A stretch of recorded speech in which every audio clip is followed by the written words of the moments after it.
Baik, assalamualaikum warahmatullahi wabarakatuh. Selamat siang. Cuaca Surabaya cukup hot, cukup panas. Semoga kita masih bersemangat untuk belajar tentang welding metalurgi ini. Ya, baik guys. Di siang hari ini saya akan melanjutkan materi kita. Yang kemarin modul ke-8 Basic Welding Metallurgy of Structural Steel. Sekarang kita bahas Welding Metallurgy of Steel. Ya, of steel.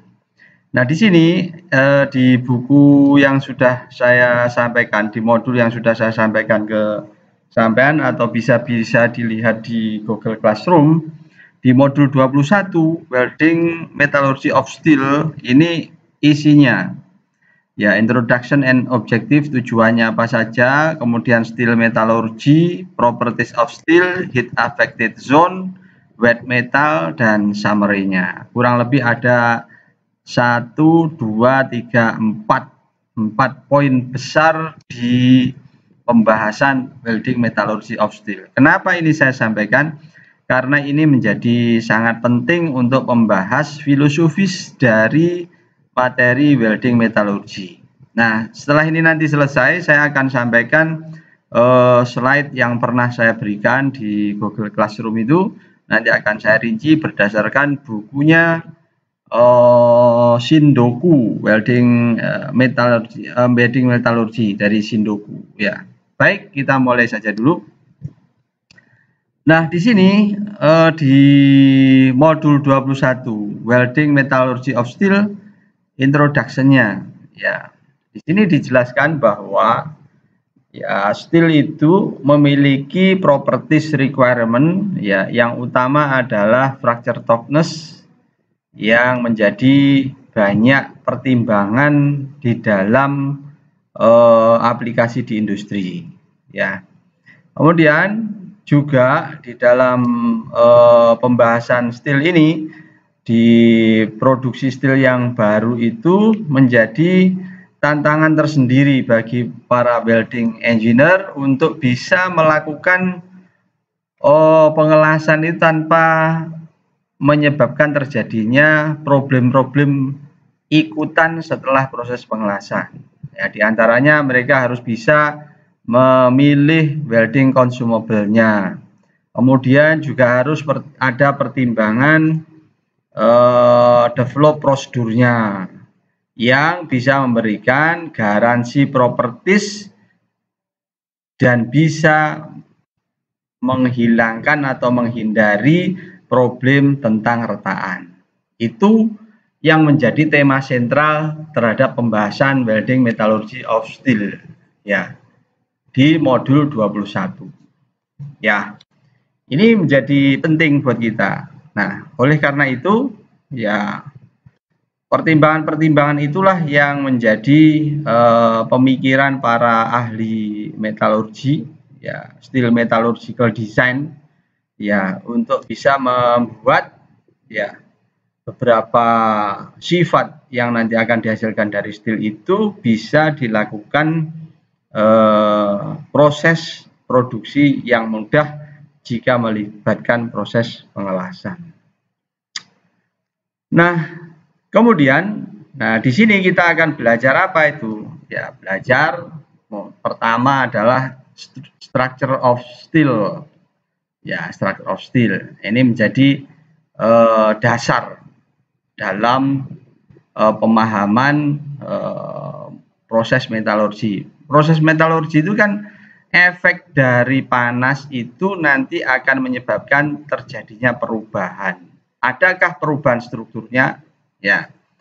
Kemudian nanti kalau strukturnya berubah, how they obtain their strength and toughness-nya. Nah, kira-kira perubahan ke arah strength dan toughness-nya seperti apa? Nah, sehingga nanti kita akan belajar banyak tentang various diagram. Ya, ini mungkin sudah saya singgung sebelum corona dimulai itu, kita sudah bahas beberapa diagram. Misalkan diagram to determine the effect of heat treatment on structure of steel. Ada diagram fase, ada diagram CCT, ada diagram TTT, diagram yang sudah di edisi sebelumnya. Nah, kita juga akan berdiskusi tentang faktor yang digunakan untuk menentukan properties dari las-lasan, ya, wet metal maupun HAZ-nya. Kira-kira daerah HAZ itu yang mana? Ini juga pernah saya singgung di video awal atau di kuliah sebelum kuliah daring dimulai. Kemudian pada akhirnya ya kita juga harus belajar how to determine welding procedure, bagaimana menentukan welding procedure untuk bisa menghindari adanya crack. Nah, walaupun nanti welding procedure itu dibahas secara spesifik pada materi-materi di semester berikutnya, ada semester 6 tentang welding kualifikasi, itu ada di sana, ya. Kemudian kita tidak berdiskusi tentang pembuatan steel, ya, klasifikasi baja dan spesifikasi steelnya kita tidak bahas karena ini ada pembahasan tersendiri, ya, mungkin sudah dibahas di modul 8. Walaupun saya tidak sampaikan modul 8, sampean baca saja. Nanti kalau ada pertanyaan tentang modul 8 yang berkaitan dengan steel making and classification-nya, ya, dan specification of steel, saudara bisa tanyakan. Nah, kemudian, di sini after successfully completing this module, ya, maka kita akan dapatkan beberapa target utamanya di sini. Describe the way steel derive their strength and toughness. Ya, bagaimana steel itu bisa derive their strength and toughness. Kemudian efek dari heat, ya, panas kepada steel properties. Ya, heat di sini bukan hanya pengelasan mestinya, ada treatment, ada yang lain-lainnya. Ya, explain how to welding procedure effect, ya, wet metal dan HAZ properties, ini akan kita bahas. Kemudian juga kita akan dapatkan determine prosedur untuk bisa menghindari adanya crack. Itu adalah tujuan dari materi di modul 21 tentang welding metallurgy of steel. Kemudian kita lanjutkan di sub bahasanya adalah steel metallurgy. Nah, di sini disebutkan steel form a largest group commercially important alloys. Jadi kenapa steel itu menjadi tema di abad-abad mulai awal sampai sekarang itu steel masih menjadi primadona di dalam pembahasan di industri, ya. Misalkan dulu di zaman awal-awal itu, misalkan boiler, pressure vessel, bentuknya besar, semua dari baja. Walaupun belum ada las, mereka menggunakan rivet dalam pembuatannya. Termasuk fenomena yang besar yang sempat difilmkan tentang Titanic itu juga membahas tentang karakteristik steelnya. Kalau saudara lihat di jurnal Metallurgical Failure of Titanic itu, nanti juga membahas tentang karakteristik steel, kenapa bisa terjadi kegagalan pada kapal itu. Kemudian there are several reasons, alasannya apa kok menjadi penting itu.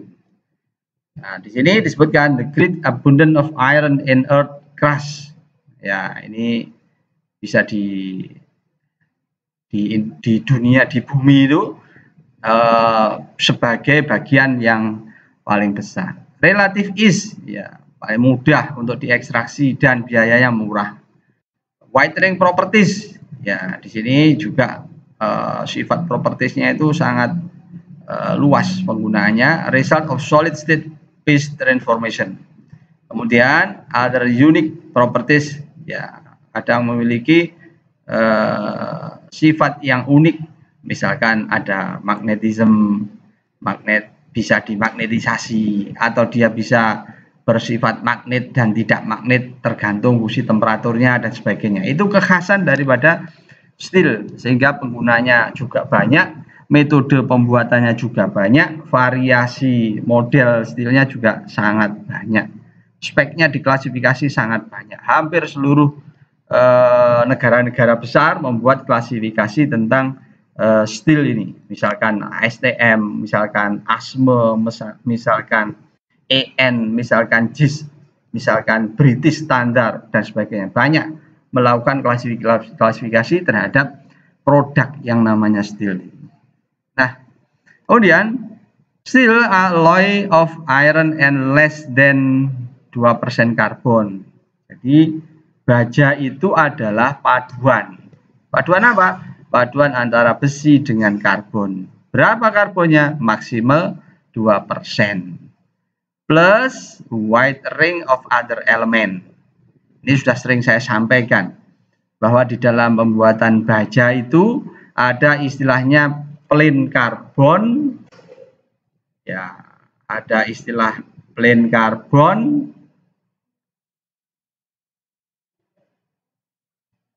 coba, ini saya sering sampaikan, ya, ada plain karbon dan alloy, ya, alloy.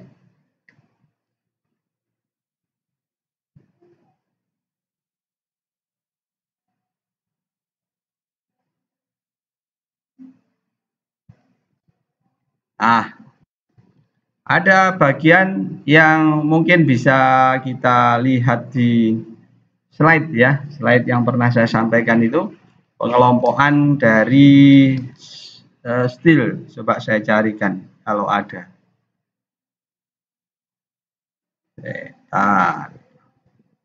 Sepertinya di sini ada.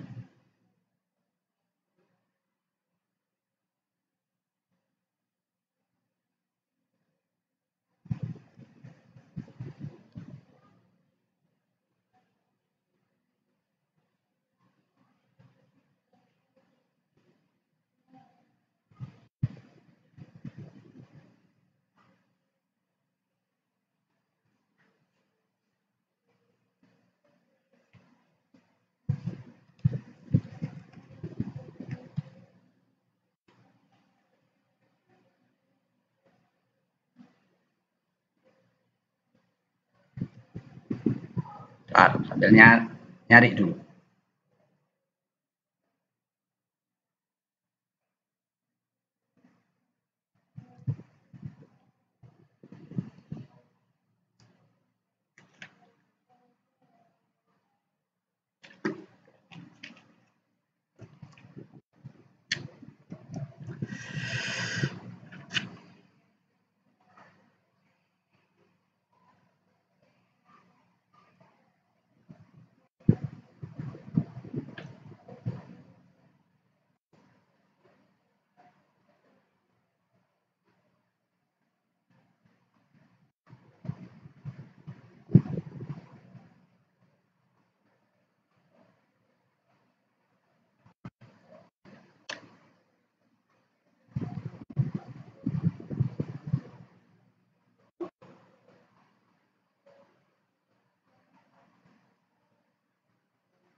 Nah, ini pembagiannya yang bisa mudah kita lihat.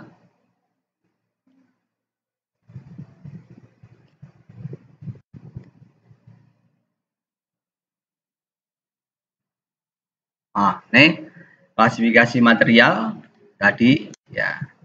Ada steel, ada cast iron. Steel ini ada low alloy, ya, ada low carbon, medium carbon, high carbon. Yang low carbon ada plain, ada high strength alloy. Ingat, dulu pernah saya sampaikan ini tentang plain ini. Beda plain dengan alloy adalah jika plain itu adalah paduan utamanya besi dengan karbon plus 4 ikutan. Apa itu? Fosfor, sulfur, silikon, dan mangan atau PSSI mangan. Itu yang paling mudah. Selebihnya kalau ada unsur paduan yang lain maka masuk kategori alloy. Tergantung nanti alloynya besarnya berapa. Apakah low alloy ataukah medium alloy atau high alloy. Ingat, selain 4 yang tadi PSSI mangan, maka nanti dia dimasukkan dalam kategori alloy steel. Nah, kalau sudah masuk alloy steel nanti tergantung dia pasti punya fungsi tersendiri.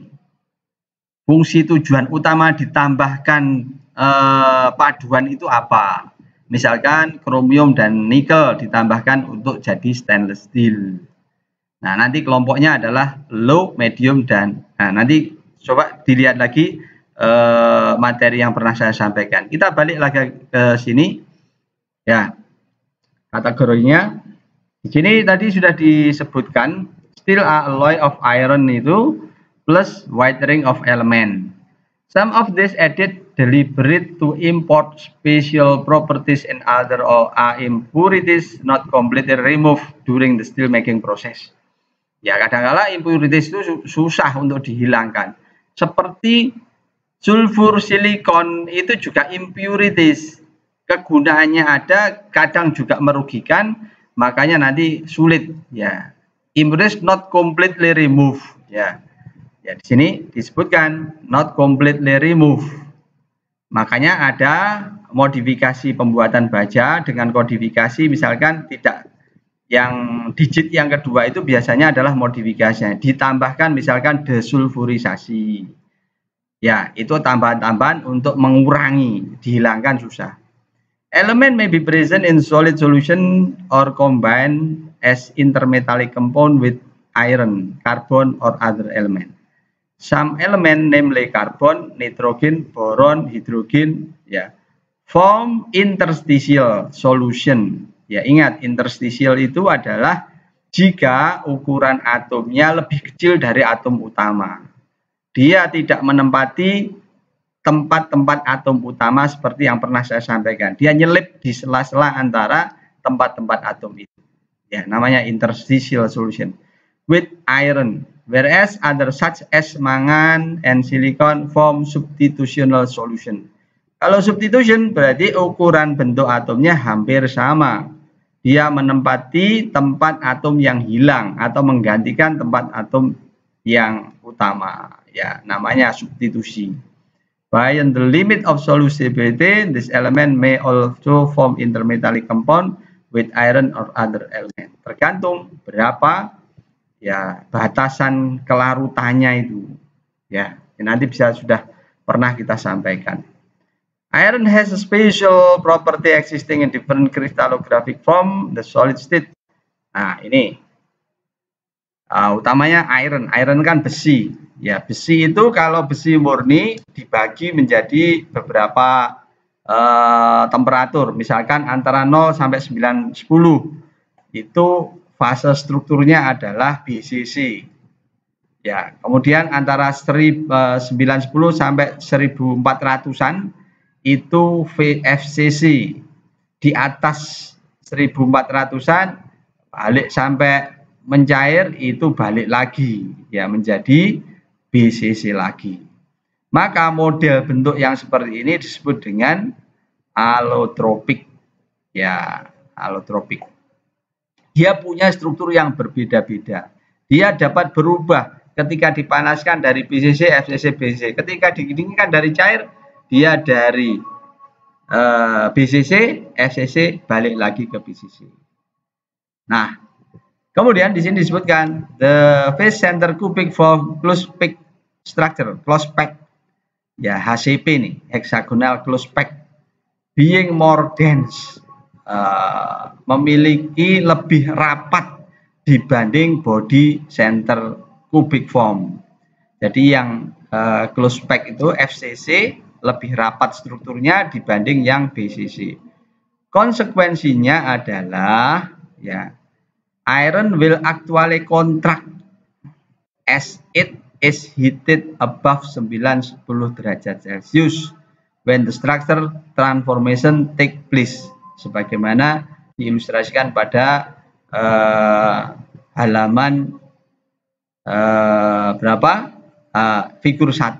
Jadi kalau ada perubahan dari BCC menjadi FCC, the phase center cubic ini ya more dense, lebih rapat dan BCC. Ya, lebih rapat. Sehingga konsekuensinya adalah dia akan mengalami penyusutan saat dipanaskan di atas 910. Dari mana? Dari BCC berubah ke FCC. Ya, contoh gambarnya ada di ilustrasi. Nah, ini BCC. Nah, ekspansi ini kontrak. Nah, naik lagi sampai sana. Ini ilustrasi. Ini sebenarnya bisa dihitung itu. Ada hitung-hitungannya kalau di dalam buku material Science and Engineering-nya Pak William de Callister itu.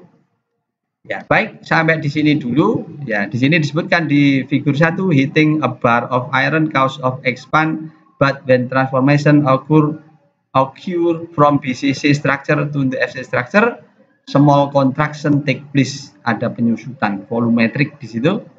The FCC structure is close packed and occupy less volume than the BCC structure. Ya, di sini ada hitung-hitungannya, bisa dihitung itu. Dibuktikan kenapa kok menyusut itu ya. Baik, sampai di sini dulu. Nanti akan kita lanjutkan di materi berikutnya. Terima kasih. Assalamualaikum warahmatullahi wabarakatuh.